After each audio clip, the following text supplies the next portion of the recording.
Welcome to Chatting with the Stars. Yeah, I'm in studio. I'm telling you, it's been a long break. We miss you the last 2 weeks, but we were put off based on we were to have our sheriff come in, but with the shooting of the Marjorie Stoneman Douglas High School, he's not been able to accommodate us at this time. And we just wanted us let BSO know that we are with you, we understand, and we're patient to wait for you to come in and speak to us. And of course, we're going to be talking about Marjorie Stoneman Douglas shooting as well. We wanted us to give our condolences from RHRTV to the parents and the teachers, students that have been asked to bear such a brunt and tragic situation. And I'm just saying that we never expected this in our own backyard, but wherever Satan is, anything is possible. So we just want to extend our condolences towards the Marjorie Stoneman Douglas shooting victims. And as they rise up, we at RHRTV rise up with you and we sympathize. Tonight we're in studio with a phenomenal musician. Of course, he is none other than our drummer at church, but he is phenomenal. He can play. When I say he can play, he can play. And he's a big star here for Sunday, and people just come up to him. Up to tonight, people came up to him to hug him up to say, boy, they love how he plays. Mr. Milo Brown is in the house. Of course, he is a talented actor as well. He starred in the play at church known as The Grinch, and he played the Grinch very well. And we have Santa at the back, behind it. We cannot hold our faces.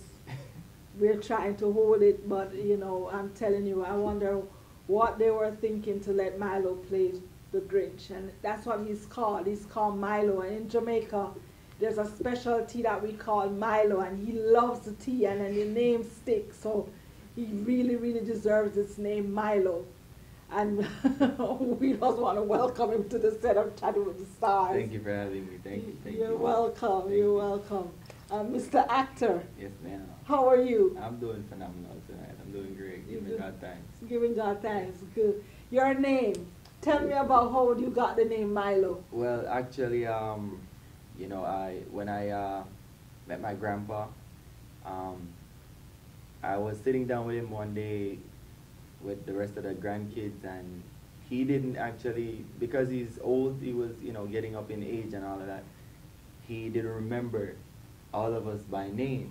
So I was sitting down, so he was like, boy, you black chocolate dark man, Milo, you me attack.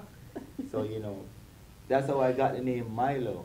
You know, at one point they wanted to call me dark chocolate, but you know, that name wouldn't stick, it wouldn't fit in properly. So, you know, I guess Milo was the name that they say, you know what? That's the perfect name to give him. So from that day until today, the name sticks. Do you love the drink? Absolutely, absolutely, especially with milk. It's not, listen people, it's not gonna be tasty unless you use milk.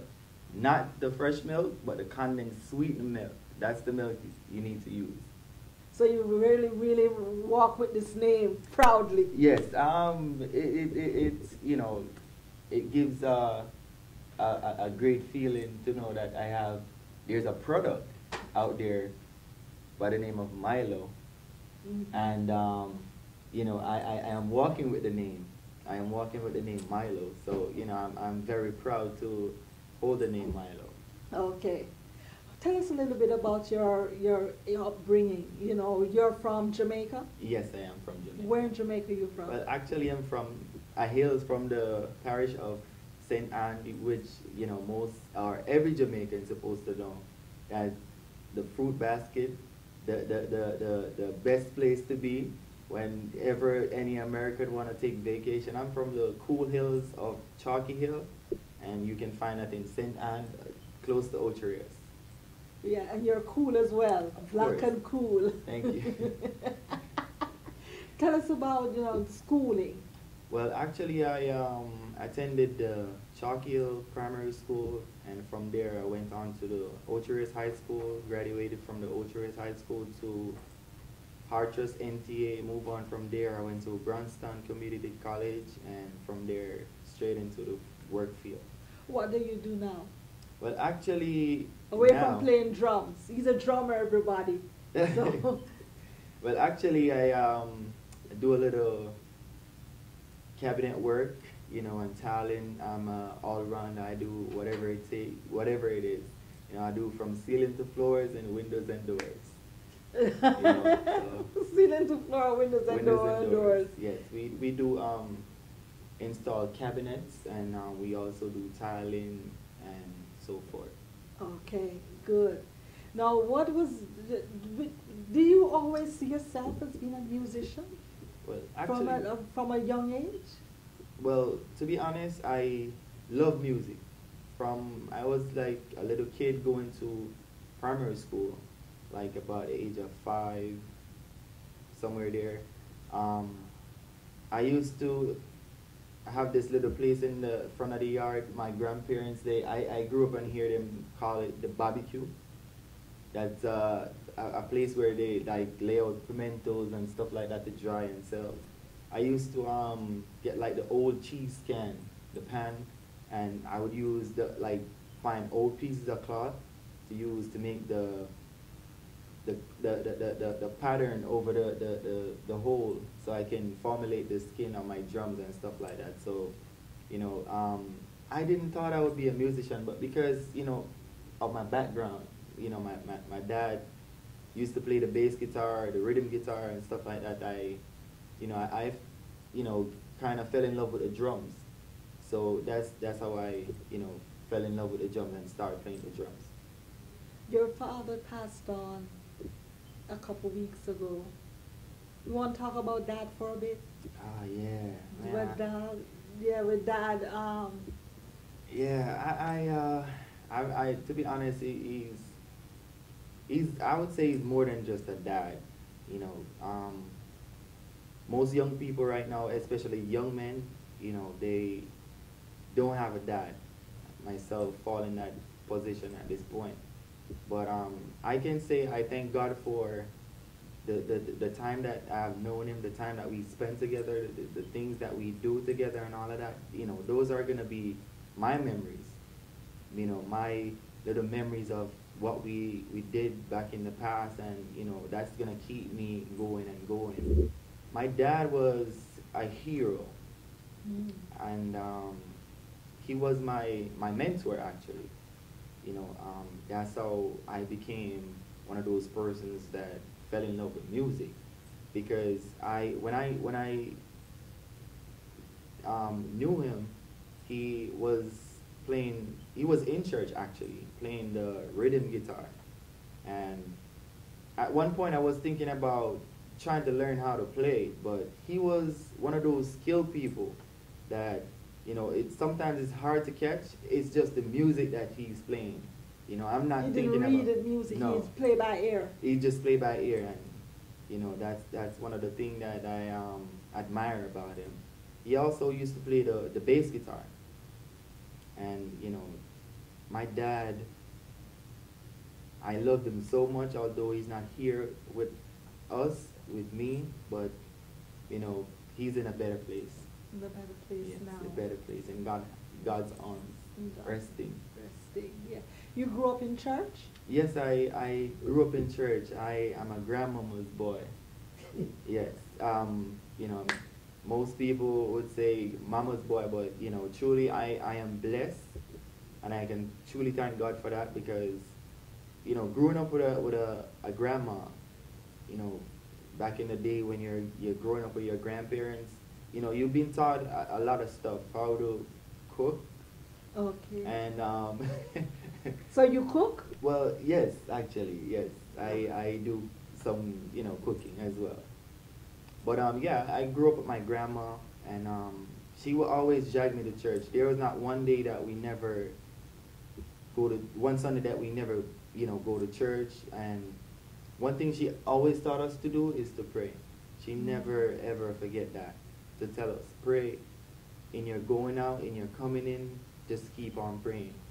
Because the devil is out there to kill, steal, and to destroy. Destroy. And she never wanted to see her grandkids, be like other kids. She tried to end of her best to grow us. My mom lived in the United States for a little bit, a long time, I should say. And I was with my grandma all of that time. So, I give God thanks for her. She's still alive. She's gonna be 96, the Wow. 15th of April, I should say. So we give a shout out to grandma. What's grandma's name? My grandma's name is Imogene Brown, Mm. other known as Pooksy. I'm Pooks. Grandma, Mama. Oopsie. Yeah. Yeah. So we'll give a shout out to her. You didn't stay out. Did you stay in the church all along, or you had to go out there and find the real deal for what Earth was dishing out to you? Well, at one point of my life, I wasn't a Christian. I was a Orlean before I became a Christian, and out there was out there. Out there was for us as young persons growing up, and the world is welcoming us and all of that. It was fun. I'm not gonna lie to you and tell you it wasn't fun. It was indeed fun. I have a lot of fun when I was in the world, but to be honest, transforming into a different world right now where God is concerned and Christianity is concerned, trust me, it is a way, way, way better. Way better life. Way better life. I'm having more fun than I ever thought I would have back then when I was out there in the world doing brilliant stuff. You were a disc jockey as Yes, well. yes. Tell us about that. Well, actually, yeah. I used to, when I was living in Chalky Hill, there was this dance hall right next door to my house. And, because I was loving music that much, I decided that, listen, I don't care about nothing else. I don't care about nobody. I'm just going to go try to see what they're doing over there, learn what they're doing. And at one point, I'm a quick learner. And so I learned how to maneuver all the things. They showed me how to, turn the equipments on, string the boxes up and all of that. And, I catch on a little, a long way, and it was indeed fun to be a disc jockey. It was fun, like seriously fun. And did you decide to do that for the rest of your life? Well, actually, no. At one point, I had this friend, and it was getting to a point where the world was just the world, and too many of my friends were getting involved into gang-related wars and a lot of negative activities. And the way how my grandma grew me, she wouldn't want to see me go like that. She didn't want to see me, involved in all of that stuff. And so one day I decided to, make a change. And I told my friend that I was no longer going to be a part of their, crew and the outside world. And he was saying to me that, what am I going to do now? I was like, I'm going into church. I'm transforming my life over to God. I'm going to give my life to God. So, it's one way or the other. I wanted to take him with me at one point. But, I'm not going to, as my grandma would say, I'm not forcing the horse. I can only take the horse to the water. I can't force his head down in it. But eventually, I branched out. Mm-hmm. And I went to church. I got baptized. I think it was 57 of us. After I was the first one to be baptized, 56 more persons the next week, young persons, got baptized also from the same community. What motivated that? Well, actually, it's because of the way how I saw my friends, they were dying.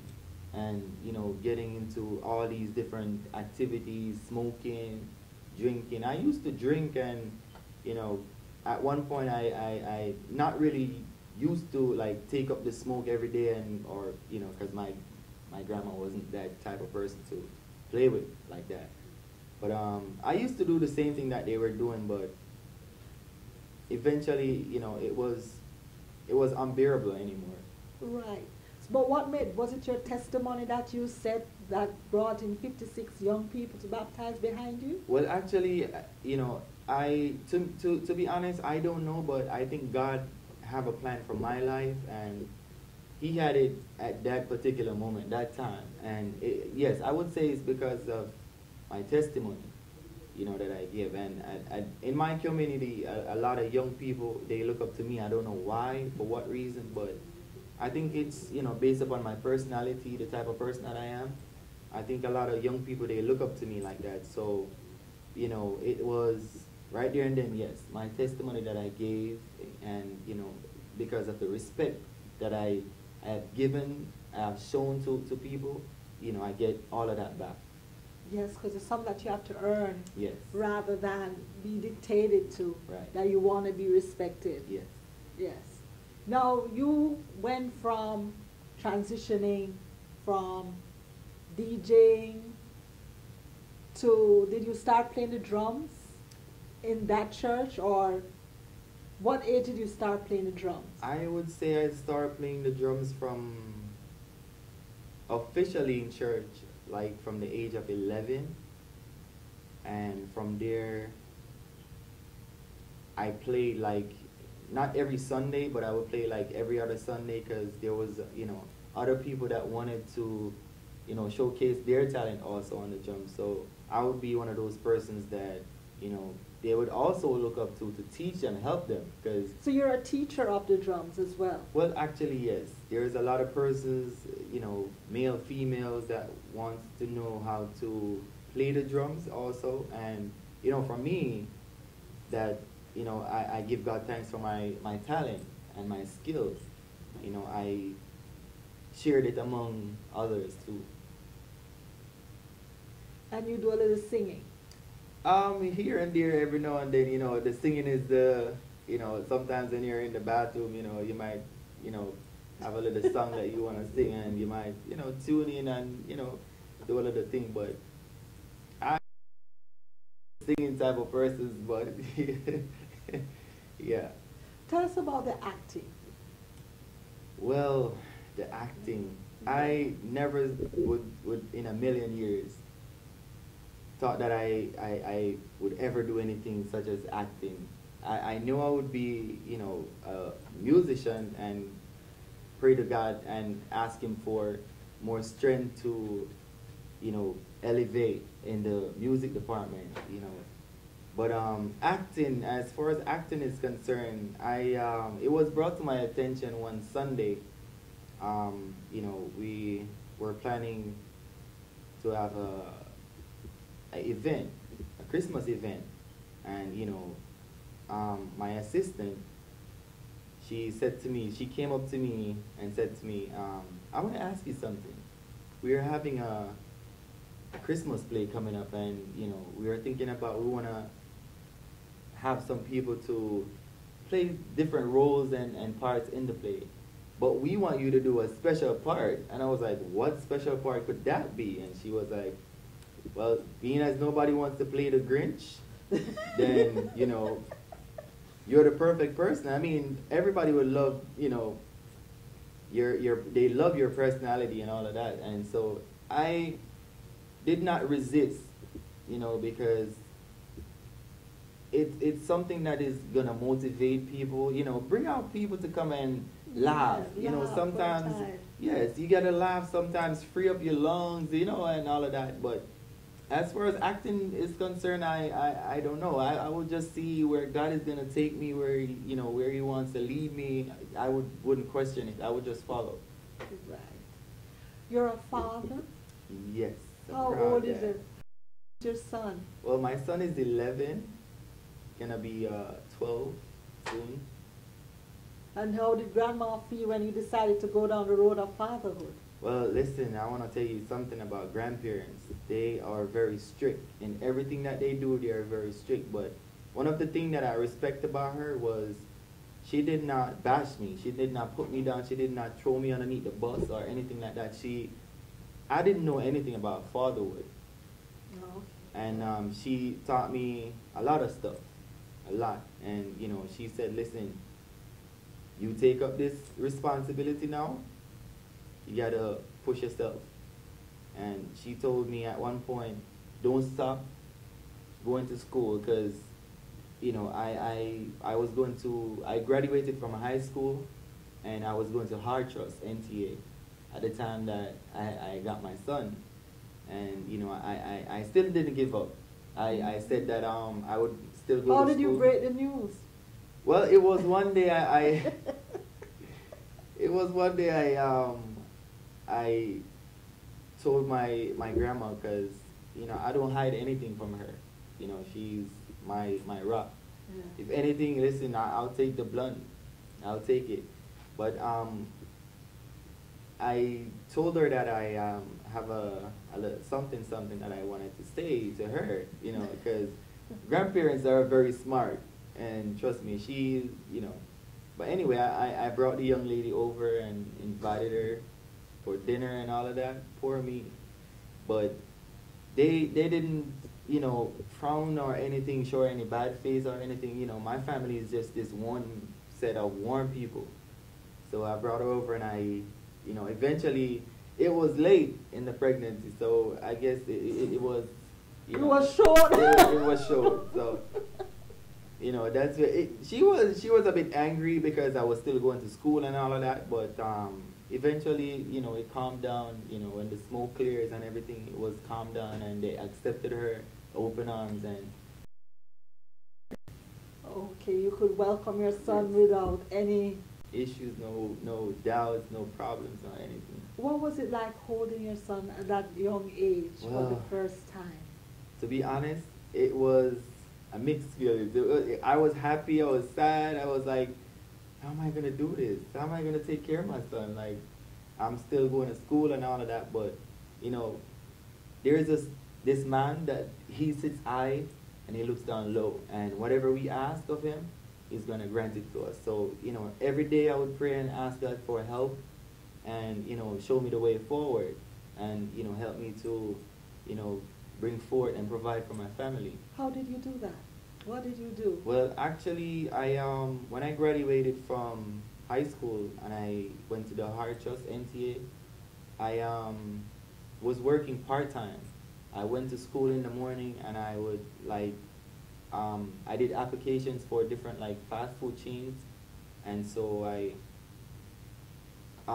put in an application to the Mother's Enterprise, and within a week they called me and said I could work. I told them that I go to school, and they told me that if I can handle the night shift, then that would be okay.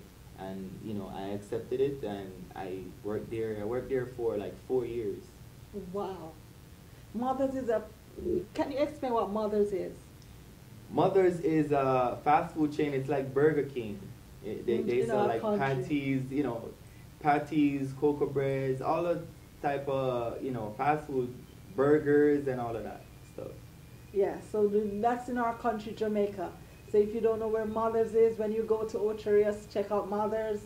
They are really good. Their products are really, really good. So you worked there for 4 years. Yes. And provided for your son. Yes. How did you transition now to leaving him behind now when you come here to live? When I left Mother's Enterprise, I decided that I wasn't gonna stop regardless, because I always want to be that person that stand out, provide for my family. That's just me, and that's how I was raised. Be the head of the house, provide for the family, look out for your family. What is that? What is that like, being the head of the house? It's to be honest, it's a challenge, but it's a learning process also. Being put in a position to be a man, it puts pressure on you, but eventually, as I said before, prayer changes everything. When you pray and ask God for what you want, not even for what you want, but what you need, He's going to provide it. So, God put everything in place for me. So when transitioning now to the States? Well, actually, when I came to the States, it was a bit difficult for me because I was like, I didn't want to leave my son. But there was a different side to it because my mom was living in the States for a period of time, and my mom left Jamaica when I was 2 years old, Okay. and I haven't seen her from then, and so Wow. that's when I told God, listen, I need my mother's love. You know, when I was like 25, I came here, and you know, I was like, you know, I want to know what a mom's love is, you know, and because most young people in Jamaica, especially the boys, they have their mom, their dad, and you know, they're all being disrespectful, don't know how to treat their parents, and I was like, why is it that, you know, they have their parents, I don't have mine, and they're treating their parents like that, you know? I didn't want to have that feeling, so I told my mom that, you know, I gonna just go to the embassy. And I went there with faith. I didn't have any doubt that I wasn't gonna get through or anything like that, but I went there, I got through, and transitioning from Jamaica to the United States of America, it was challenging. I was happy because it was years I haven't seen my mom, and you know, it was a great feeling to know that I'm gonna meet my mom. You're gonna meet your mom for like the first The time. very first time, right? Oh my God. And you know, it was a challenge. What was that like? Trust me, it was emotional, very emotional, because you know, she left me when I was a little baby, wrapped up in grandma's arms and stuff like that. Now I'm all grown, taller than her, and you know, voice is all different and all that. You know, it was emotional, happy, and, you know, see my brother, my sister, my only little sister, that you know, from a mom's side. But yeah, it was fun. It was happy and you know, enjoyable. Wow. And you are from your father's side. You have 4 other siblings. Yes. So you're in a well-endowed family circle. Yes. Tight knit. Now you met your wife, but explain how you went and picked your wife, because Wow. he doesn't look. He looks very young, but he is. How old are you, Milo? Well, I will be 31. October coming, the 1st of October, I'll be 31. Yeah, so he's really, really a big man, holding his own. And we're talking about the family unit, holding us as a head, and what is that like? I know the respect. Men need to be respected, women Right, need to right, be right. heard. When you met, tell us about meeting your wife. Well, actually, it was really, I mean, I would say not difficult, but it was fun. I mean, when I just came to the United States, I would visit my aunt down in Hollywood. I would visit her, and she would take me to church because she knew how I used to go to church back in Jamaica. So she, you know, she would take me to church, and I went to this church one day with her that she attended, and I saw this lady, and I honestly, I couldn't take my eyes off her. Although I went to church, but I just couldn't take my eyes off her. She had on this nice pink suit, you know, and she was like, to be honest, looking at her, I would use the word wow. You know, and I was sitting beside my aunt, and I was tapping my aunt with the shoulder, and I was like, who's that lady? And, you know, that's where I saw her, and, you know, I'm a very determined person. That's just who I am. Whatever I desire, and, you know, my heart says yes to. You're going for it. Yes, but at the end of the day, I'm not going to tell you that I didn't ask God, I didn't pray about it, you know, but... Is that important in choosing a spouse? Well, some males are different. I am a very skeptic person when it comes down to females. Not every female I'm going to see, I'm going to want. Not every female I'm going to see that I'm going to jump towards. You know, it's just the feeling, and I would say the connection. And trust me, at that point, I feel every connection, everything connected right So there. you're not paying attention in church, you're just No, focus. I wasn't paying no attention to anything. I mean, I go in, I would sit down and look around, and you know, but trust me, as I walked through the door and I sat down, I saw her, and I was like, wow, And I would just tap my aunt and ask her, who's that lady? And she, she would explain to me and tell me who was she and all of that. But I didn't give up. I didn't give up. I left for a little bit, went to New York and came back, and she was still there waiting for me. Did you introduce yourself before you left? Well, actually, no, because I'm not a person that, would rush into anything. I would just watch and, see what happened, and then afterwards, then I'll make my move. Oh, so you did. So you waited until you came back to Yes. see that you were still there. Yes. Before you made your move. Yes. What's the move like? Well, the move, it's not anything difficult. I mean, the move was like simple. Just be yourself. Be who you are.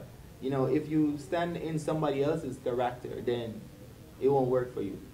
It's not going to work because, I mean, you're going to go into something that you don't know if it's going to be, well, I went in there with my 100%. I didn't went in there and say, you know what, I'm gonna give this 50, I'm gonna give this a 50 shot. No.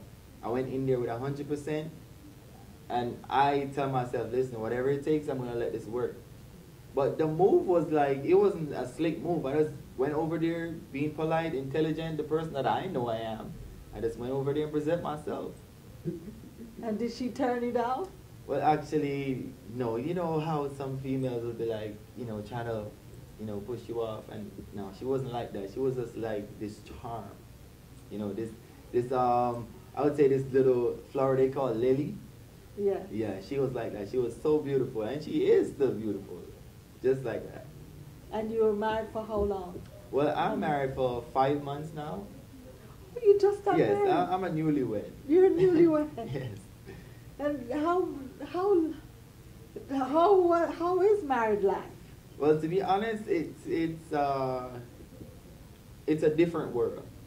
Okay. I'm gonna tell you, it's a very different world. It's a world where you're not single anymore.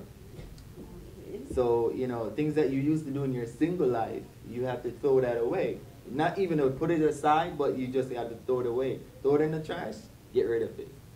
You gotta focus on life. You gotta focus on what is more important in life. And now you're gonna create a family. You're gonna have a family. And I'm all about that. I'm a family-oriented person, so it's all about family. Okay. So pretty much you have now set yourself to be the leader of the pack, the head of the household. And what are your goals? Where do you see yourself now in 3 or 4 years? What are your goals? Well, to be honest, my goals are very simple. It might, being big, but they're very simple.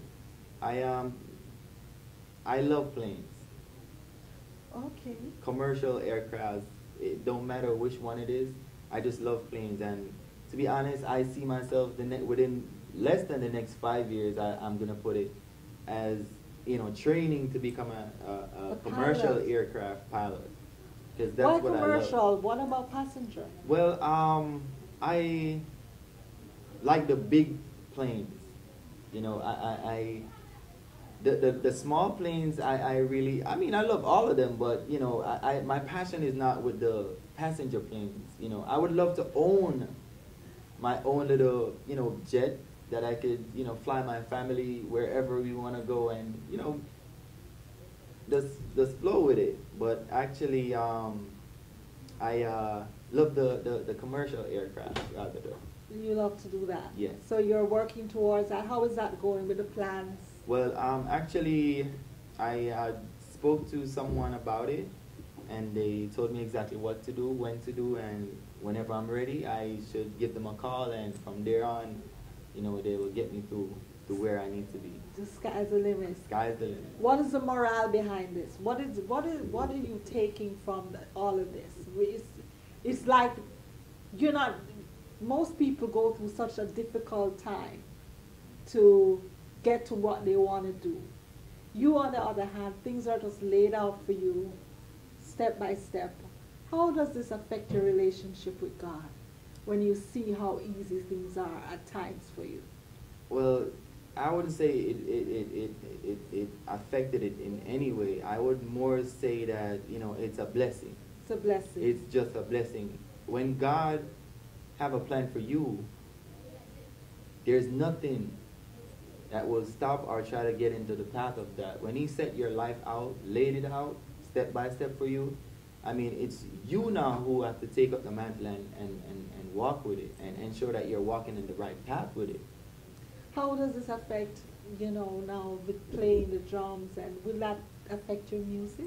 I would say that's why I am trying to train more people, to play the instrument. That means if I have to go on to school, to college, or wherever I need to go, there's Brother Grinch, Brother Brown, whatever they want to say, he's still here, So I would, train other people. Because, I mean, anybody that wants to be a part of, I haven't laid out anything such as school or, trying to train anyone to play it. But there are persons that are interested in playing the drums. Yeah. And it would be my honor, my pleasure to do so. Playing the drums, is it hard? Actually, no. I would say it's just, you have to be focused. What about the energy part of it? Because it takes a lot to play the drums, energy-wise. Well, do you have to be fit? Well, not necessarily, but I'm this type of person that I would sometimes, not all the time, but sometimes I would get up and, in the early morning or the late afternoon, I would go to the park and do some stretches, jog a little bit, and come back and all of that. But to be honest, I'm just an energetic person. Okay. So it's fit for you with the drums. What is the criteria for someone who wants to learn how to play the drums?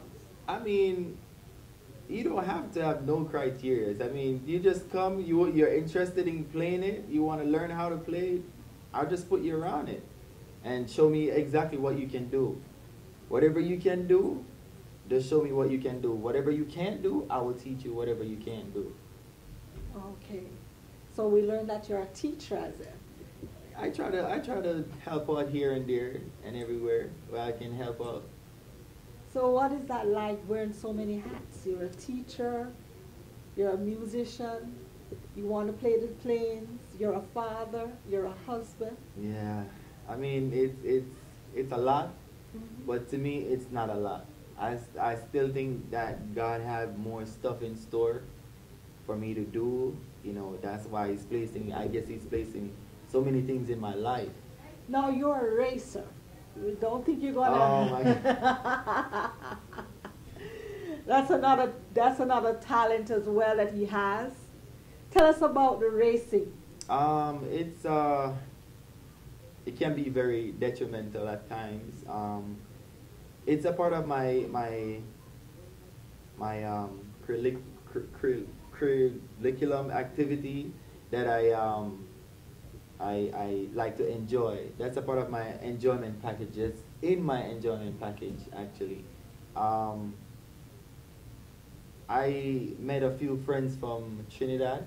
Okay. And they, they introduced me they took me to the tracks and they showed me how the car works and, what to do and all of that. So, I give it a shot one day and I wasn't, fully informed about a lot of stuff that how the car performs and all of that. But eventually I went in and I did it a few times and I fell in love with it. But, wifey, my wife is watching, I guess, and she don't like me doing that. But, I respect the fact that, she don't like it. And it's something that I used to do. I would still go and watch it at times, but not to take part in it anymore. Oh, because of your wife's... Yeah, I guess she want to keep her husband as long as possible, I know how that is. And you have to be now submissive as well. Yes. To her needs. Yes. So we have that as well as a package. Yes. So it's a baller package. And yes. Are you going to become a father soon? Add another child to the...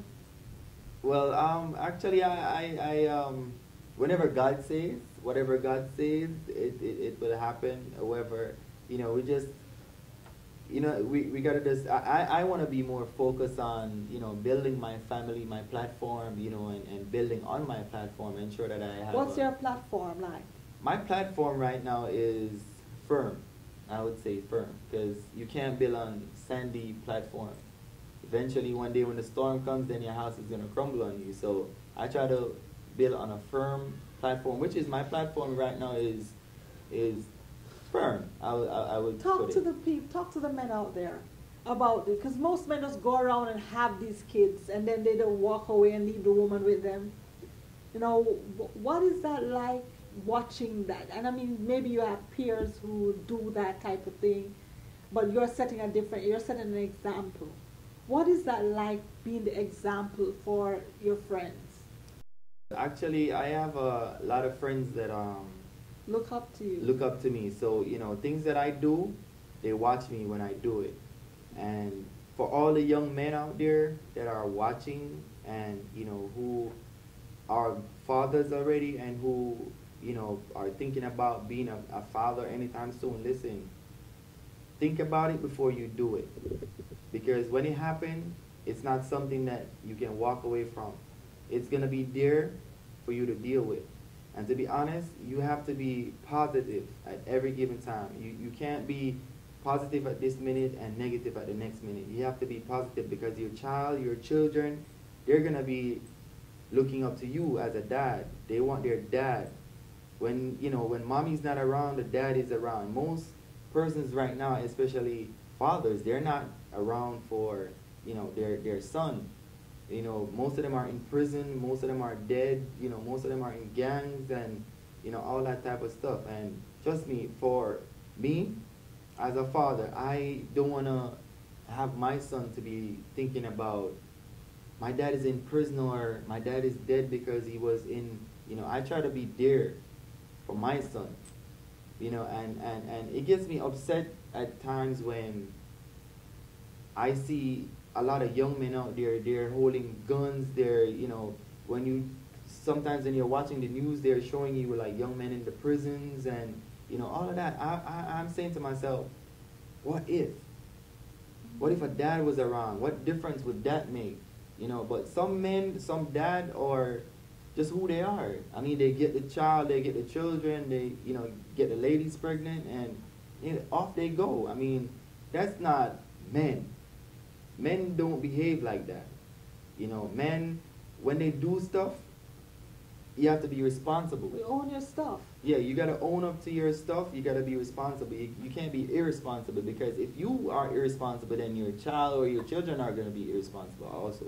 So, for all the dads out there, big up to yourself, the good father them, and the one them who, they're upcoming. I'm going to implore you guys, just to stay on track, stay focused, be there for your kids, because at the end of the day, you don't want to be out there doing other stuff. You don't want to see your kids, falling short. And then you're going to say, I wish I was there for my kid. No, you want to be there right now. Or you turn up when they're doing well. Right. You want to be there. During the time when they're building. Right. To do well. Right. What about, as you're talking about parents, we have seen Marjorie Stoneman Douglas, this little boy who he's 19 now, and I guess they'll be trying him as an adult. But when you see what took place from your point of view, because he doesn't have anyone, you see that he doesn't. I don't think there's a father in his life. Before he lived with these people who are now working with the police. They're cooperating to show that some solidarity for being parents to someone who didn't have parents. Right. And his mother passed away as well. And then you see that. What does that bring to your memory? You have a friend who went to the school. So what is that? What came to you? Is something that has shaped the whole community? Well, I would say yes, it did, and it affected a lot of people. When I was watching the TV and I saw what happened, I was saying to myself, wow, my God, are you serious? At one point I was thinking about, they were saying something about his parents. You know, his mom passed, Mm-hmm. and I was saying, wow, this kid is left all alone. Like, no dad, no parent, no nothing, no mom, no nothing. Nobody is beside him. Nobody's there to teach him, like, you know, the wrong from the right, doing the right things. You know, instead of that, the devil placed himself in his life. You know, his life was vacant at that particular moment for the devil to come in and, you know, this crowded his brain and, you know, tell him exactly what to do. And, you know, I would say, to be honest, if parents sometimes they try to give their kids, their children, a lot of stuff to make them, you know, comfortable and all of that. But I'm saying beyond the comfortable, the comfort zone, you know, they sometimes they will go to their kids and, you know, ask their kids, sit down and talk to them. You know, what's going on? How is school? How is that? How is this? You know, and to be honest, sometimes these kids can be very stubborn to a lot of things because they feel like if they talk to their parents about what's really happening, what's really, you know, happening outside of the home, when they're not home, you know, sometimes it really amazes you, you know, for the things that they're gonna come to you and talk about.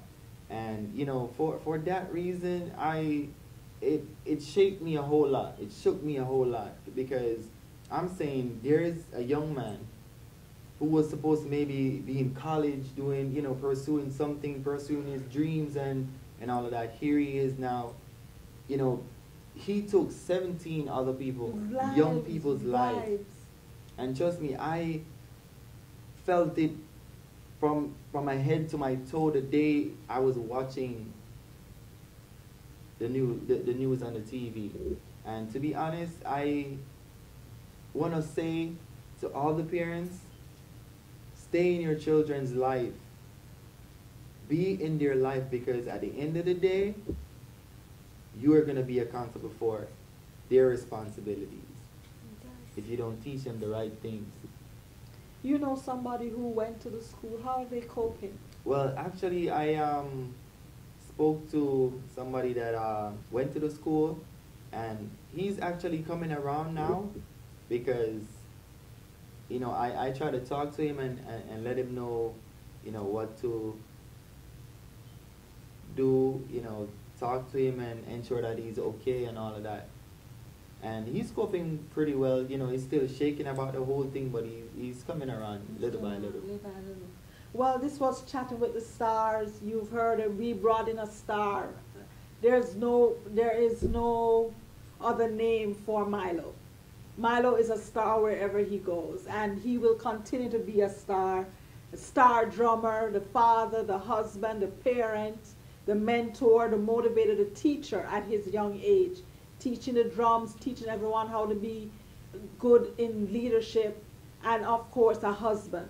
We want to thank you for being here with us at Chatting with the Stars. Thank you for having me. Thank you for having me. It's an honor to have you, and we'll follow your progress into now wanting to become a pilot. Thank you. Yes. So this has been Chatting with the Stars. I'm your host, Jordan.